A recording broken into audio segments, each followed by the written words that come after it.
Hello everyone, अभी हमने 88 तक देखा था। अब 88A को देख लेते हैं। 88A आपका इंफॉर्मेशन टेक्नोलॉजी के थ्रू इंसर्ट किया गया है। अब इसमें किस चीज़ की बात की जा रही है? जैसे कि मैंने अभी आपको टेलीग्राफ मैसेज की बात की, यानी तार पत्र की बात की गई थी। अब यहाँ पे बात की जा रही है इलेक्ट्रॉनिक मैसेज की। इलेक्ट्रॉनिक मैसेज की बात की जा रही है। इट मीन्स अगर कोई भी, क्या कहा मैंने, अगर कोई भी इलेक्ट्रॉनिक मैसेज ओरिजिनेटर ने इलेक्ट्रॉनिक मेल के थ्रू क्या किया है, फॉरवर्ड किया है। सपोज मैंने आपके लिए कोई मैसेज फॉरवर्ड किया है, इसको ऐसे समझिए, ठीक है। जिस एड्रेसी को जिसे ऐसा मैसेज पहुंचाना था, ठीक है, मैंने आपको किया क्योंकि मुझे आप ही को भेजना था मैसेज। तो कोर्ट ये यहाँ पे प्रिज्यूम करेगा, यहाँ पे ये मानेगा कि देखो जी, वो मैसेज जो मुझे भेजना था और वो मैसेज जो आपके पास आया है वो उसी के समान है। इट मीन्स वो कॉरस्पॉन्ड्स है जो कि ट्रांसमिशन के लिए कंप्यूटर में भरा गया था। यानी कि जो ट्रांसमिशन के लिए, यानी कि जो मैंने मैसेज कंप्यूटर में भरा था वही मैसेज आपके पास आया है। तो कोर्ट ये प्रिज्यूम करेगी कि हाँ जी, ये वही मैसेज है, ठीक है ना। ट्रांसमिशन के लिए कंप्यूटर में भरा गया था, लेकिन आप ये ध्यान रखना, ये कोर्ट की खंडनीय उपधारणा है, ठीक है ना। इसको रिबर्ट भी किया जा सकता है। इट मीन्स रिबर्टेबल है, रिब्यूट किया जा सकता है, खंडित भी कर सकते हैं। ये कोर्ट की डिस्क्रेशन के ऊपर डिपेंड है। डिस्क्रेशन कोर्ट की ये भी है कि वो उसको माने ना माने, ठीक है ना। बट कोर्ट क्या करेगा, कोर्ट उस पर्सन के बारे में, जिस पर्सन ने मैसेज भेजा, कोई प्रिजम्पशन नहीं करेगा। ये मैंडेटरी है कोर्ट के लिए, ठीक है। तो किस चीज की प्रिजम्पशन करेगा? मैसेज की प्रिजम्पशन करेगा कि वो मैसेज जो मेरे कंप्यूटर में भरा गया था आप तक पहुंचाने के लिए, वो वही मैसेज है जो मुझे आपको भेजना था। लेकिन यहाँ पर कोर्ट आदमी के बारे में प्रिजम्पशन नहीं करेगा, उस पर्सन की जिसने मैसेज भेजा है, ठीक है ना। ये मैंडेटरी है कोर्ट के लिए। उसको सिर्फ क्या करना है, प्रिजम्पशन किस चीज की करनी है? मैसेज की प्रिजम्पशन करनी है, ठीक है ना।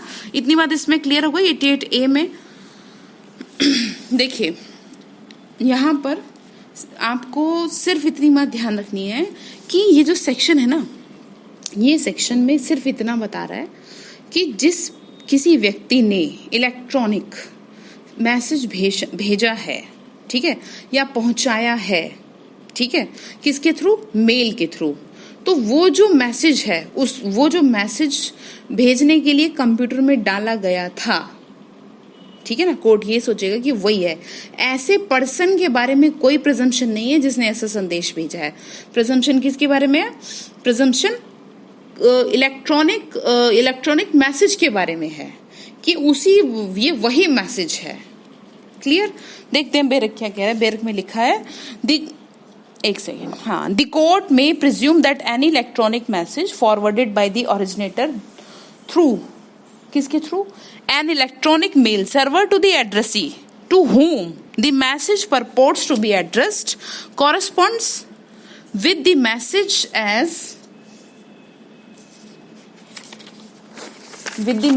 as feed into the computer for transmission, but the court shall not make any presumption as to the person by whom such was sent. Clear? Explanation क्या है इसकी? देखिए, explanation पे को भी एक बार देख लेते हैं। एक्सप्लेनेशन में लिखा है कि देखिए, for the purpose of this section expression, यानी कि एड्रेसी का मतलब क्या है?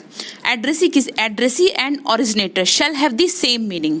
एड्रेसी और ओरिजिनेटर को क्या है, उनका दोनों का मीनिंग सेम होगा, respectively assign to them in clause B and ZA किसकी?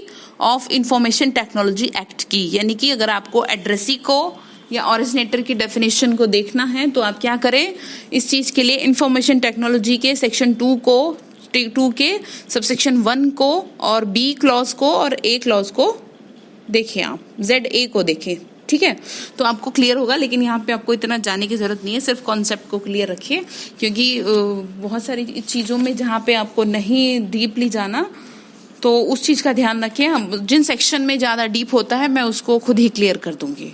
तो सेक्शन 88 आपको समझ में आ गया, ठीक है। 88 तो हमारा हो गया था। 88 के बाद 89 मैंने आपको शेल प्रिज्यूम में था, वो कंप्लीट कर दिया था। अब आ गई बात 90 की, यानी कि सेक्शन 90। सेक्शन 90 आपका इंपॉर्टेंट सेक्शन है, ठीक है, ध्यान से समझेंगे। यहाँ पे बात आ रही है 30 साल पुराने डॉक्यूमेंट के बारे में। प्रिजम्पशन क्या करेगा कोर्ट? सपोज कोई भी बंदा कोर्ट में जाके ये कहता है जी ये जो है ये तो 30 साल पुराना डॉक्यूमेंट है ना, तो अब कोर्ट तो कैसे माने? सबसे पहली बात तो ये कि माना कैसे जाए कि जी जो आप कह रहे हैं वो सही है, हम कैसे मान ले कि 30 साल पुराना है?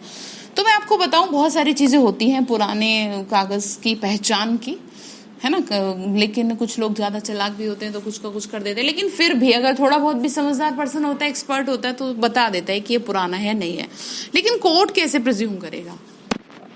कोर्ट के प्रिज्यूम करने के लिए सेक्शन में ही आपके कुछ अच्छी सी बात बता रखी है, देख लेते हैं। सबसे पहली बात, अगर उस डॉक्यूमेंट पे क्या है, डेट है, डेट से पता चल जाता है कि पहले डेट कैसे डलती थी डॉक्यूमेंट पे, ठीक है। अगर क्या कहा मैंने, कोई डेट डली है, डेट से आप क्या कर सकते हैं, साबित कर सकते हैं जी ये 30 साल पुराना है, या किसी और एविडेंस के थ्रू भी साबित किया जा सकता है कि ये 30 साल पुराना है। यानी कि जैसे कि कोरिलेट करके आप कर सकते हैं चीजों को कि देखो जी हमारे फादर उस टाइम डेथ हुई थी और उस टाइम इन्होंने लिखा था। जैसे कि पहले के टाइम में जो ड्राफ्टिंग होती थी वो क्या है, उर्दू में होती थी।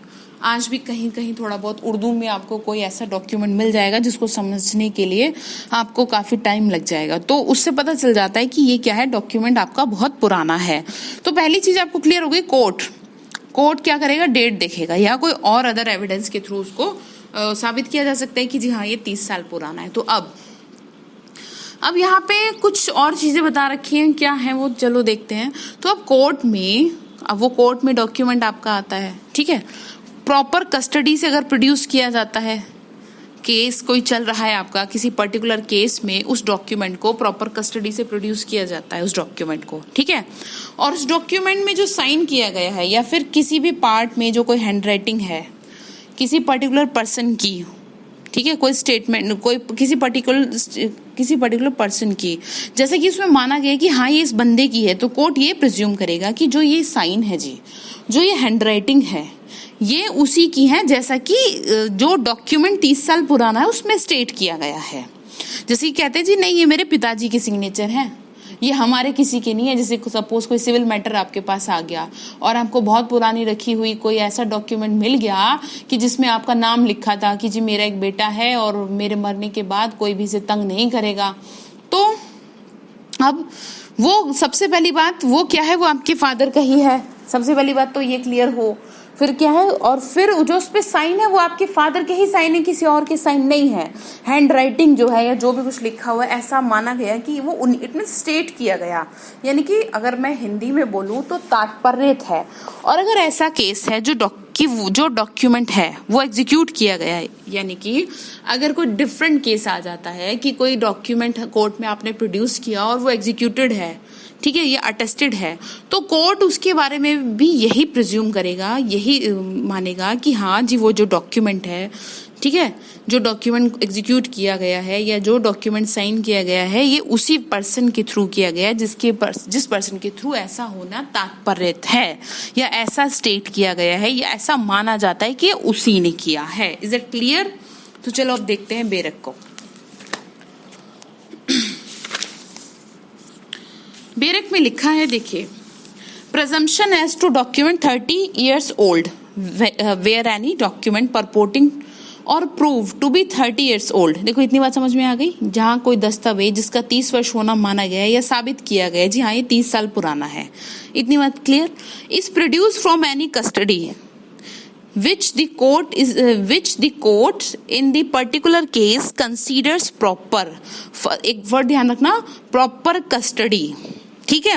The court may presume that the signature and every other part of such document, signature or every other part of such document which purports to be in the handwriting of any particular person, किसकी है, उसी particular मतलब किसी particular person की है, is in that handwriting and in the case of document executed or attested that it was duly executed and attested by the person by whom it purports to be executed and attested. It means देखिए, जहाँ पे मतलब ऐसी किसी अभिरक्षा में से जो जिसे न्यायालय उचित समझता है यानी प्रॉपर कस्टडी समझता है, उसको कोर्ट को लगता है पेश की गई है प्रॉपर कस्टडी के थ्रू, तो वहां कोर्ट ये उपधारित कर सकेगा कि ऐसी दस्तावेज पे जो साइन है या उस डॉक्यूमेंट का हर पार्ट किसी पर्टिकुलर पर्सन के ही हैंडराइटिंग में होना तात्पर्य है, उसी के हैंडराइटिंग में वो हस्तलेख है,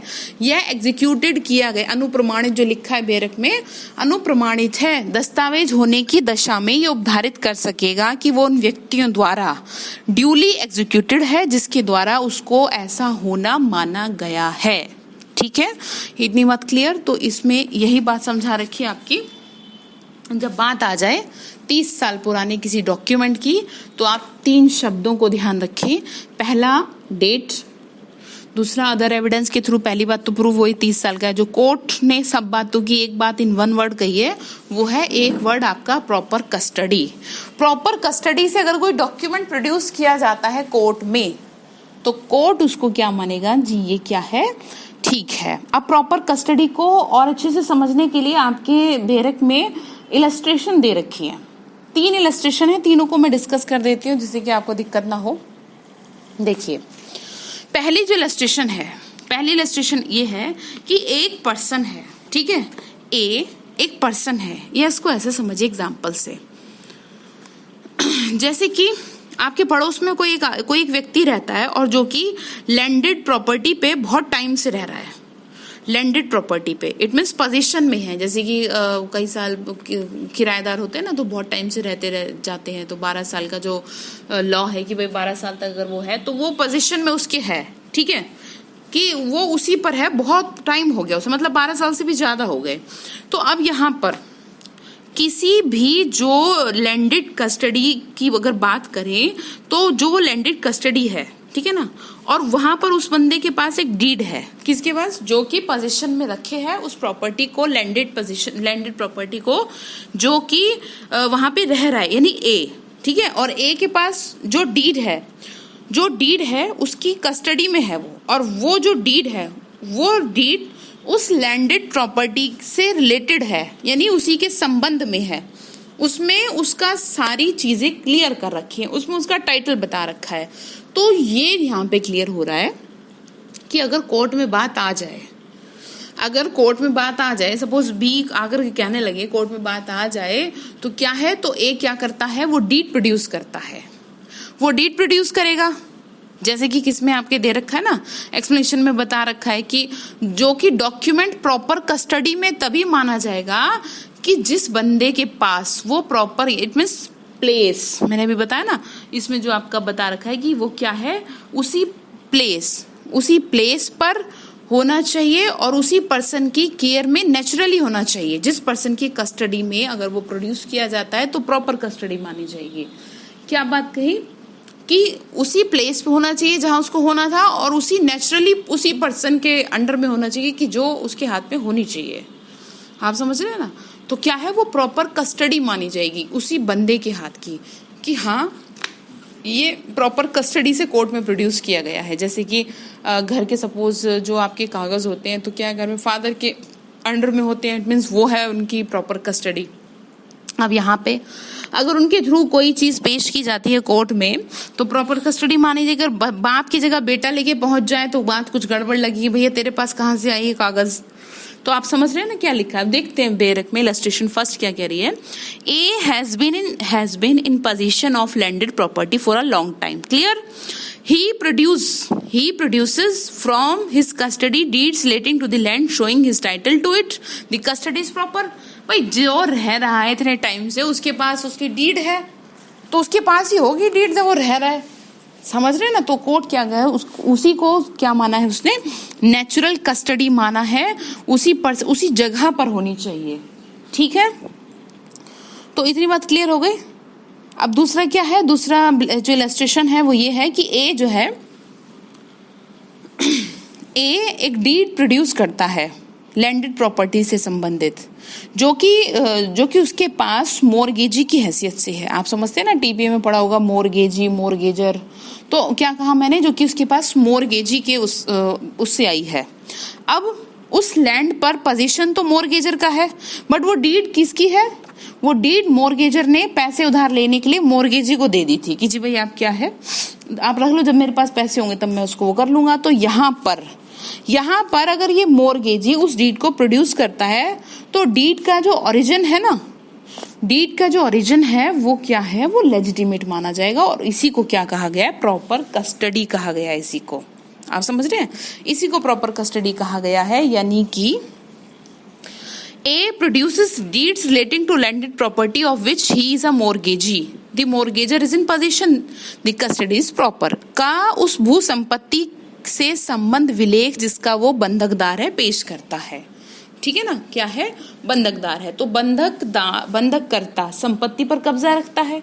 तो जो जिसने संपत्ति पे कब्जा रख रखा है ना, तो इसीलिए यहाँ पे ये क्लियर किया जा रहा है कि अब जो कस्टडी मानी गई है इसमें वो प्रॉपर कस्टडी मानी गई है कि यानी कि ये जो आपकी सिचुएशन है ना, ये आपकी प्रॉपर कस्टडी में आएगी।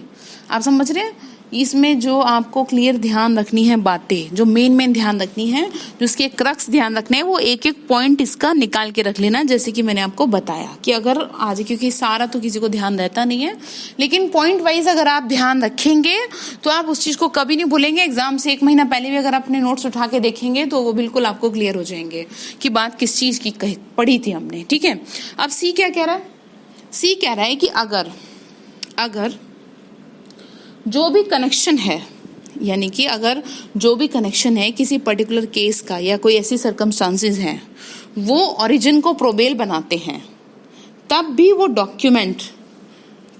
डॉक्यूमेंट का जो ओरिजिन है वो भी प्रॉपर ही माना जाएगा। मीन्स ए जो कि कनेक्शन है किसका, बी का, और वो एक डीड प्रोड्यूस करता है उस लैंड के संबंध में जो पोजीशन किसके पास है, बी के पास है, और वो डीड बी के द्वारा ए को डिपॉजिट की गई सेफ कस्टडी के लिए। तो जो डीड के लैंड के संबंध में जिसका पोजीशन बी के पास है वो ए की कस्टडी में थी, और यहाँ पर ए की कस्टडी को क्या माना जाएगा, प्रॉपर माना जाएगा। देखिए,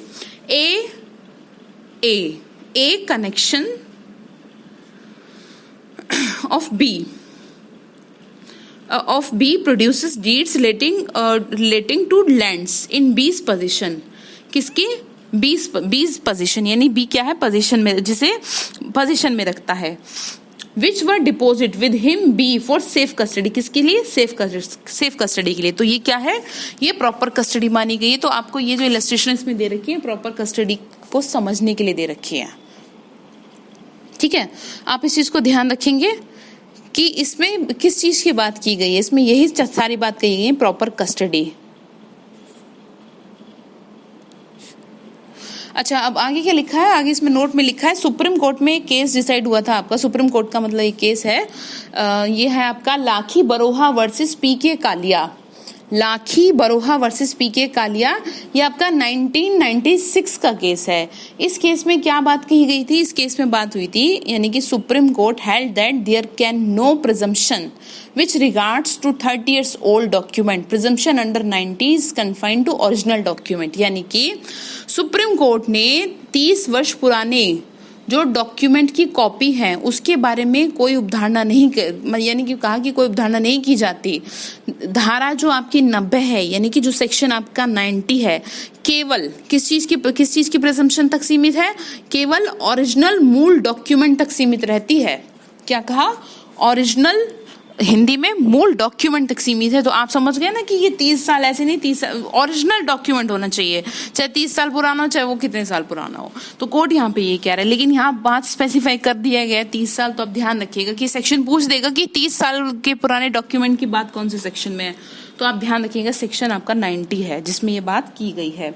30 वर्ष पुराने डॉक्यूमेंट की जो आपकी कॉपी है ना, कॉपी का प्रस्तुतिकरण ही उसकी असली होने की एग्जीक्यूशन के लिए पर्याप्त नहीं है। यानी कि the production of a copy of 30 years old document is not sufficient to raise the presumption as to the due execution of the original. ठीक है, तो प्रॉपर कस्टडी ध्यान रखिएगा। प्रॉपर कस्टडी किसे कहा गया है, जिसके प्रॉपर प्लेस में, जहां पे उसको होना चाहिए था, उसी जगह पर है, उसी पर्सन के जिसके पास नेचुरली उस चीज को होना चाहिए था। I hope you understand.